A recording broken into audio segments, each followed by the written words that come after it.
welcome to another episode of Chatter. Today I'm talking to Peter Geoghegan from openDemocracy, and we're going to talk all about the wonderful cronyism corruption of the COVID contracts. So welcome to the show, Peter. Hello, thanks for having me on. No problem. So before we start, shameless plug, everyone go buy my book, Brexit, the Establishment Civil War. It will be out by the time this is released, so the link will be in the description below. So Peter, you've done a little bit of reporting for openDemocracy. I was actually looking at some of your stuff earlier on the COVID contracts.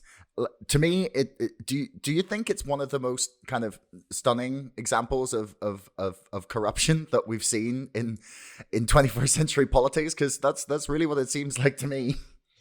It's quite remarkable, really, isn't it? Like, if you look at, so we had, to pull the lens back a bit, like the crisis happened, the COVID crisis hit Britain in, as it hit the rest of the world, pretty much this time last year, kind of from the kind of end of February, start of March 2020 on.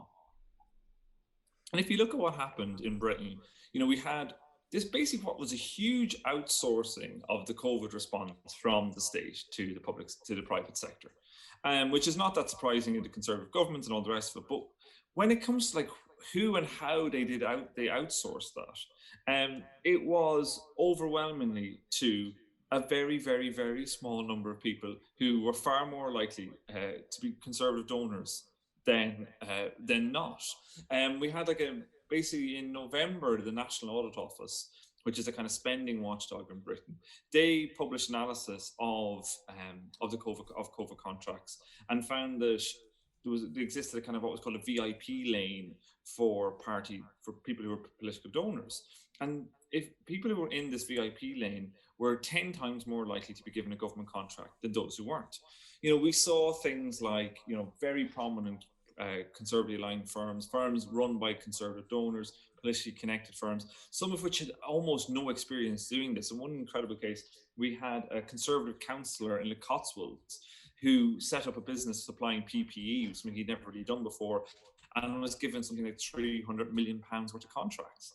And if you think about the overheads, if this person was only getting 10%, and there's every evidence that they were getting more, these are life-changing sums of money to be given out to people who very, very little experience. So I'm struggling to think of an equivalent kind of experience where we saw quite so much cronyism. I think cronyism is definitely a word.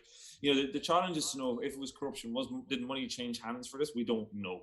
There's a lot of questions we don't know about that, and that's definitely, I think, much further than I would go with.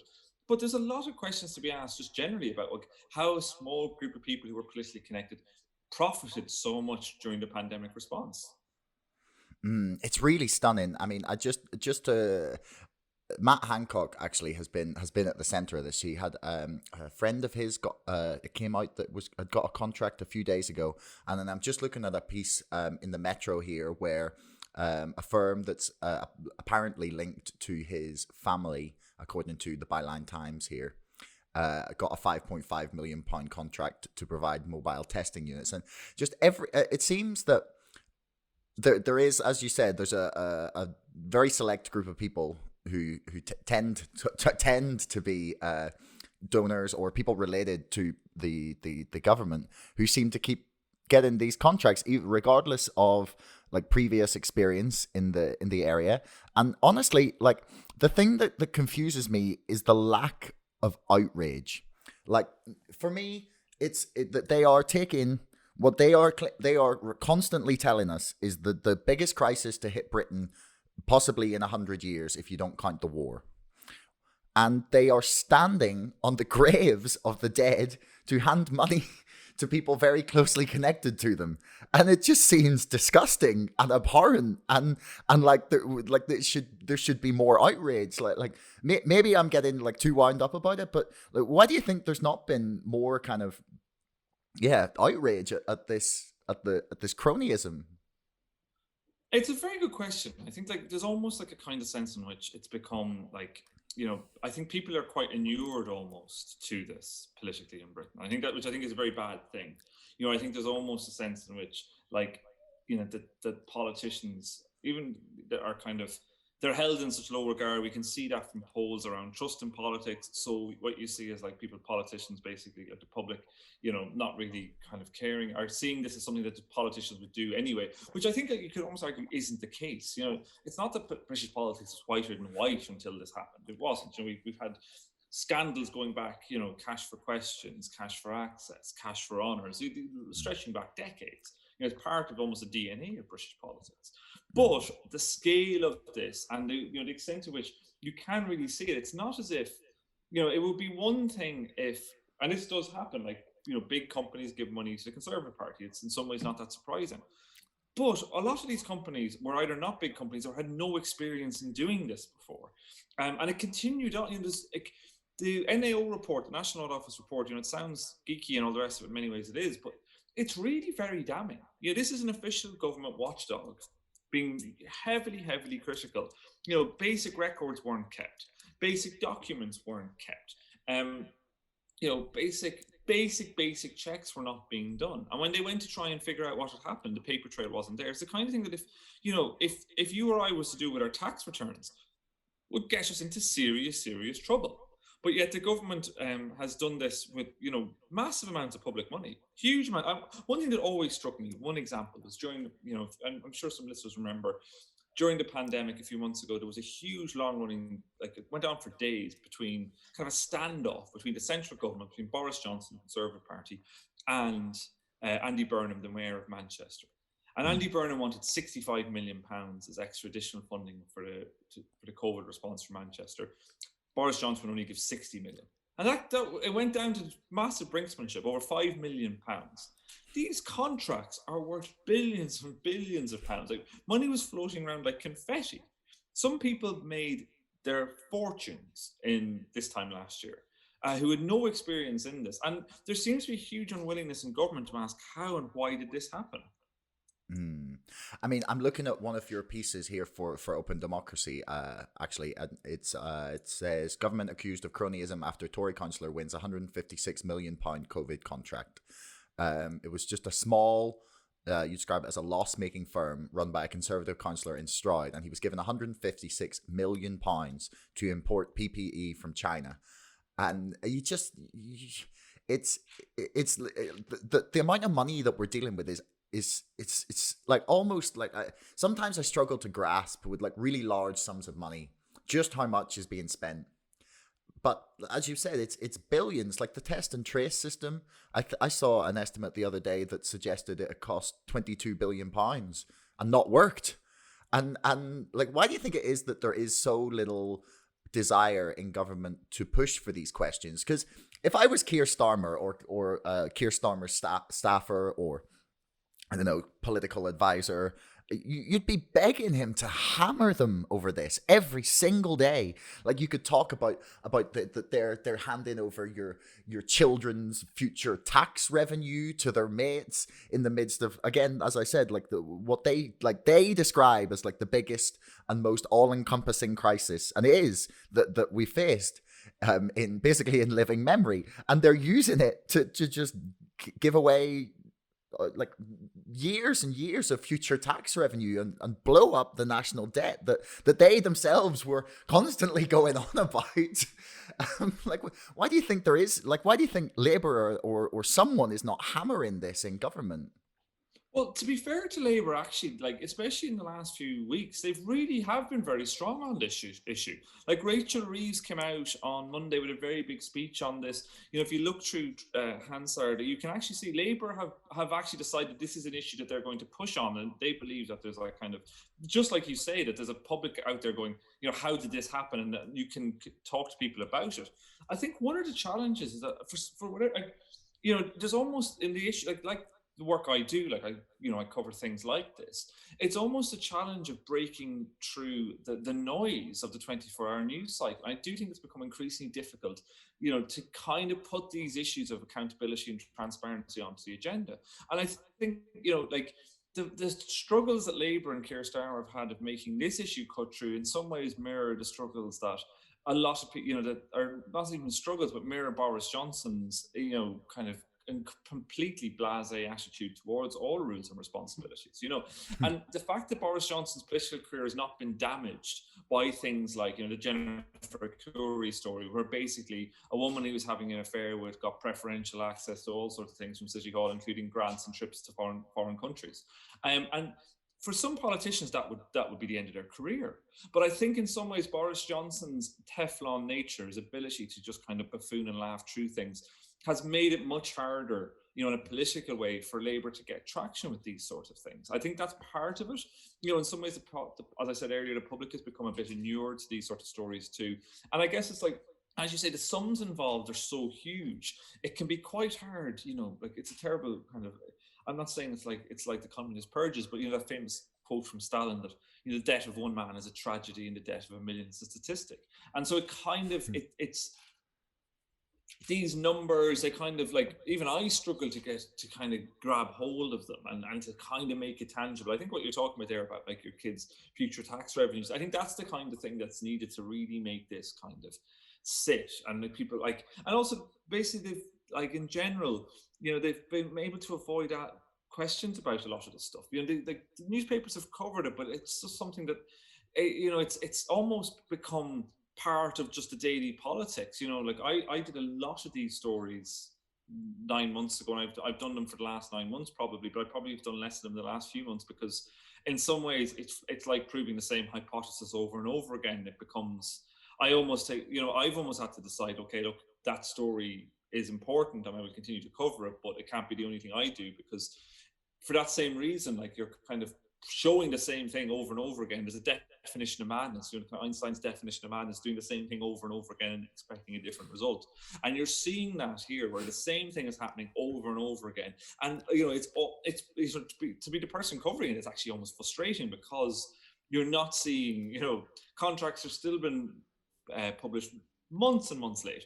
Contracts still been given out, like long after the height of the pandemic had happened. Contracts still been given out to many of the biggest, major Tory donors. Like just a couple of weeks ago, I published a news story showing how Lord Ashcroft's firm had been given a £350 million COVID contract. Lord Ashcroft, the former chair of the Conservative Party, it was a company that's part of the group that he is the chairman of. So it just feeds into all that kind of sense in which there is a cadre, like what I call clientelistic politics, where you've got a cadre of people who are close to power and they are benefiting from it massively, in a way that if it happened in our country, I think we wouldn't use words like democracy. We'd certainly use words like cronyism. We'd probably even use words like corruption too.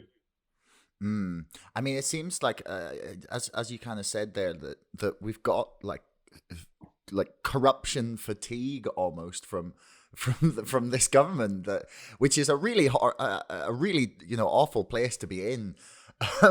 It's not where you would expect, and there's a number of things that have happened this year that would have been the end for many people. I mean, if you go back, say 15 or 20 years, and you'd had the same the interview that Matt Hancock did with Piers Morgan, where he got just absolutely butchered about, I don't know, it must have been a month ago. That would have just been the end of his career. Like or at least for a couple of years, that would have been a resigning matter in the Blair government, for example. But now it doesn't seem to be. And you kind of mentioned actually there, that brings us nicely on to the next point, the fact they've not been publishing contracts on time. I've seen on Twitter you've been having a few problems with the freedom of information requests. Like, well, what's been going on there? Yeah, well, so we've been doing a lot of work on FOI, and FOI is, it's a very vital tool for journalists, but for citizens too. Any kind of participation. Basically, FOI allows you to write to any public body and request information that has been produced by or held by a public body. In essence, so the idea is, basically the rule of thumb is, if public money paid for it, you should be entitled to it. Which is great, and lots of stories came from FOI. I'm sure you remember the expenses scandal. That was a product of FOI. That was a product of documents that were produced in response to an FOI request. There's been many stories over the years since FOI came into force in Britain in 2005 that have featured FOI. But what we're seeing in government is worse and worse FOI response rates, and more attempts to stymie and stop journalists using FOI and obfuscate. You know, a lot of journalists really, I find, have almost stopped using FOI altogether because of that, because it's become increasingly difficult to get information out of government. And ironically, the hardest department to get information out of is the Cabinet Office, which is the department that's actually in charge of FOI. So me and my colleagues at Open Democracy, Jenna Corduroy and Lucas, we wrote a report called Art of Darkness that came out in November that was just like looking at all of these things, like showing how response rates had decreased, how much harder it was, how it was taking longer to get information out of departments, how when you appeal, so you appeal to the Regulation, the Information Commissioner's Office, that was taking longer. Even when appeals went against departments, they weren't providing information. So just really showing how broken the system is. And we also discovered that within the Cabinet Office is a thing called the clearinghouse. And this is a place where FOIs that are sent, round robin FOIs sent to multiple government departments, or what are classified as sensitive FOIs, are sent to this clearinghouse. And what we were able to discover, it took us a long time, was that actually this clearinghouse was circulating lists across Whitehall with the names of journalists and the names of places they worked for, kind of been copied into like numerous government departments, and in ways that legal experts say breaks data protection laws, but also begs really big questions just about how this system is supposed to be about transparency is actually operating in government. You know, you don't have to be a conspiracy theorist to wonder about, well, what's going on? If the government department can see an FOI requester's details, they can write things like they did about my colleague. This is Jenna Corduroy. She's an investigative reporter with Open Democracy. She uses FOI a lot. That's not what's supposed to be happening with this. You know, basically you're in a place where FOI requests are being vetted. And we've found lots of evidence where sign-offs are happening from government ministers in ways that are not supposed to happen with the Act. And, you know, it's not a coincidence that we're seeing, you know, what we're seeing is, I think, kind of a move away to try and block transparency. And this government has been very, very untransparent. And throughout history, since FOI came in 15 years ago, both Labour, when they were in office, and the Tories often tried to neuter FOI.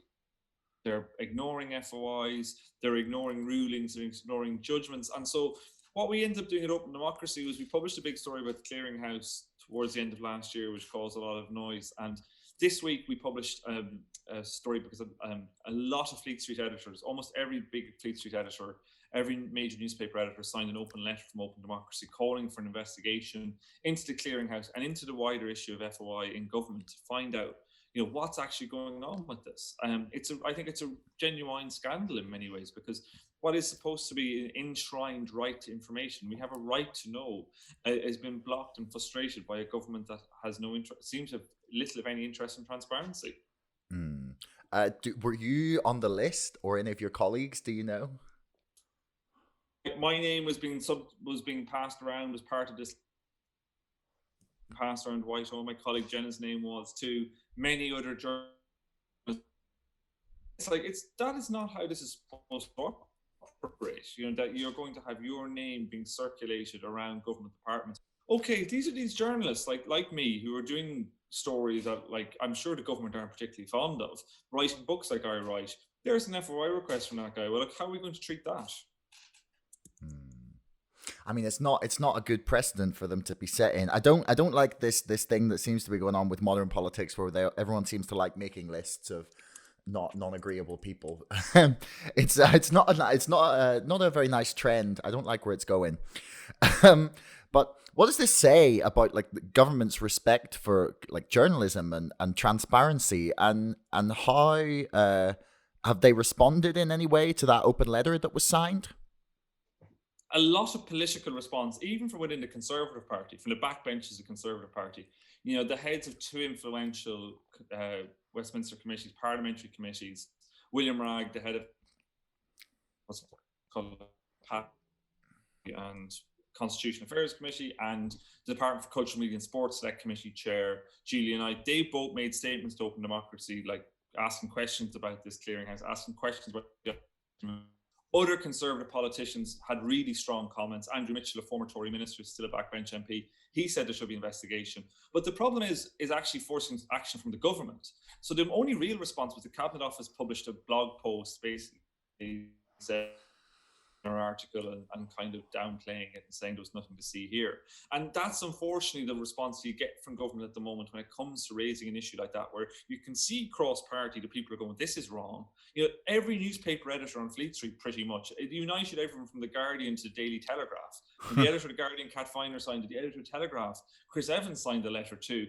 John Witherow from the Times was very vocal. The Sunday Times editor signed it. The FT's editor signed it. Paul Dacre signed it, as did Alan Rusbridger. So the former Daily Mail editor and the former Guardian editor both signed this letter. So clearly this is something that it's not a partisan issue. This is a bipartisan thing. This is something that unites people who are interested in freedom of speech, freedom of expression, and just a free press.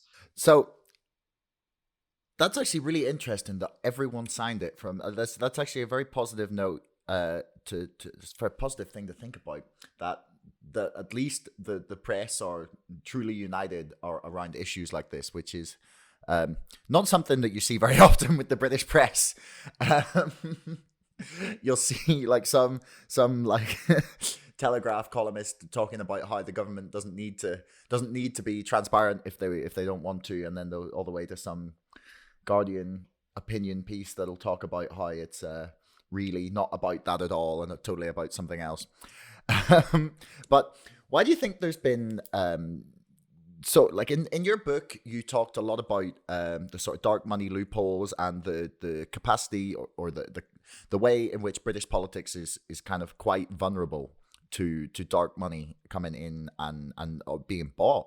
Like, why do you think there's been so few moves since Brexit and since sort of this has started to become something that's more in the public knowledge? Why do you think there's very little been done about this?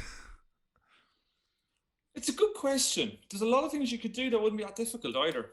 But the problem is, to be honest, the long and the short of it is there's a lack of political will. There's a lack of its submission to one of the ongoing inquiries, the Conservatives' idea of abolishing the Electoral Commission altogether. This is in the context where almost everybody agrees the Electoral Commission's remit is too narrow and the Electoral Commission needs more powers, not less. Like the maximum fine for breaking electoral law in Britain is £20,000.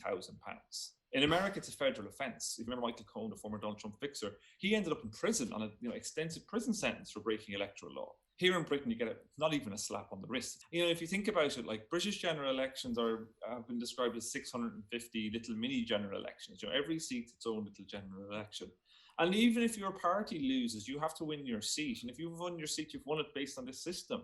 And most, every politician pretty much knows the system doesn't work, but they are pretty much loath to change it because they know how it works, even though it doesn't. They know how the broken system works, and many of them, I think, do fear in the broken system could be lost in that. Yeah, it's kind of disturbing, honestly, that such a and the kind of dark money loopholes are just one aspect of the vulnerabilities of our elections. I think at the minute. We got social media and its power and influence, advertising online, and its power and influence, especially when you're considering the micro-targeting and how much testing they can do on what ad functions perfectly, and like all these things that I have very conveniently written about in my book that people should go and buy. There's essentially, and very luckily for me, or my book would be a lot more pointless. They haven't done anything about any of these issues. One thing, actually, that I kind of make the case for at the end of the book is that we should ban political advertising online. And I've been asking quite a few people what their take on that is, like if they think it's feasible or if it's even a good idea, or so. Do you think we should ban political advertising online? I think there's definitely a case to be made for it. Like, do we need to have political advertising online? I do wonder about that. Like, is there a real reason? Like, would our political process fail to work anymore if we were to ban political advertising online? And the problem with political advertising online is less to do with political parties advertising, and it's more to do with what we call third-party campaigners advertising online. So in the run-up to the 2019 general election, there was well over £1 million spent by kind of like almost fictitious campaigns that just sprung up and started buying ads on Facebook. During the Brexit, during the kind of long years of the Brexit process, millions have spent on anonymous dark ads online. In one case, a group called Britain's Future emerged, and I write about them in my book. And Britain's Future spent about £400,000 on Facebook ads. Britain's Future was run by a 30-something former, looks pretty moderately successful, to be kind, screenwriter living in Manchester. There was no suggestion that he had been able to pay for or bought all these ads on his own, but it was totally possible to do so. And actually later those ads were linked to Linton Crosby. Yeah, I think there's a really strong case to be made for banning political advertising online. I think there's a fair question. Like, we had politics, we had political campaigning before we had political advertising online. Political advertising online hasn't. You can ask the question: has it made our politics better? I think it's very hard to argue that it has. And if you look at the biggest problem as well is that political advertising online it's less to do with, I think the problem is less to do with political parties as much as it is to do with what we call third-party campaigners. Normal campaigning, because they've got no actual support, would never be able to do very much. But online, they can have a huge reach. They can buy huge numbers of ads, pretty much unlimited ads. So like in the run-up to the 2019 British general election, we saw, I think, probably about £1 million, if not more, being spent by these kind of third-party campaigners who we don't know where they come from, we don't know where their money comes from, and I think that can warp the political process. I kind of do think there's a reason. But do we need to have political adverts on the internet? I'm not sure we do. Yeah, I mean the example I always make at this point when I'm talking to someone is, like, we decided a long time ago that, unlike in America, in Britain, we were going to just say, no, you're not allowed to advertise politically on television, really. There's no political, apart from like the occasional party political broadcast, there is none of the sort of adverts that you'd see in America, like the ridiculous hit pieces or the wonderful things where it's always ending with, a flag waving in slow motion and, vote for this person, they're a patriot. And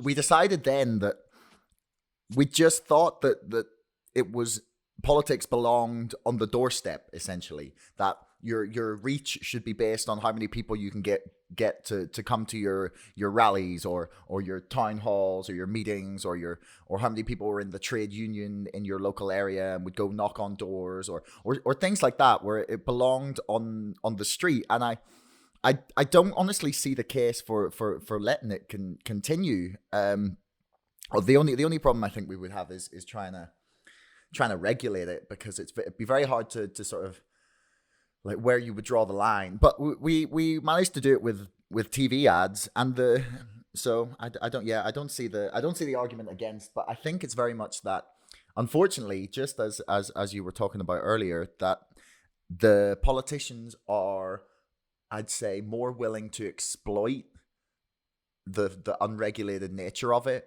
rather than decide that it's better to try and like put a handle on it. Yeah, I feel like the rather than that producing a thing where you go, okay, right, if this is a free for all, we should do something to stop this free for all. We should think about, like, how do we regulate it? How do we control it? Rather than that, it's been kind of going, okay, it's a free for all. Let's just let it. That's the thing that I do really, like, you do worry about, but you go back to that same question, why do we let it happen? If you look, go back to 2019 general election, the run up to that, in a live debate, we saw the Conservative Party rebranded their Twitter account as a fact-checking account and doubled down on it. So I think that tells you a lot about it. Yeah, unfortunately, it's a sad situation, or a sad situation, as Elton John would say. But thanks for your time, man. I really appreciate it, and I will send you a PDF of the book. Please do. I look forward to seeing it. No problem. Right. Well, enjoy the rest of your day. You too. Have a lovely weekend. You too, man. Bye. Take care. Bye. Thanks so much for listening. If you haven't already and you enjoyed this episode, please subscribe to this podcast and to our mailing list. And don't forget, my book, Brexit, The Establishment Civil War, is now available for pre-order on Amazon. You'll find the link in the description below. Until next time, thanks so much for listening.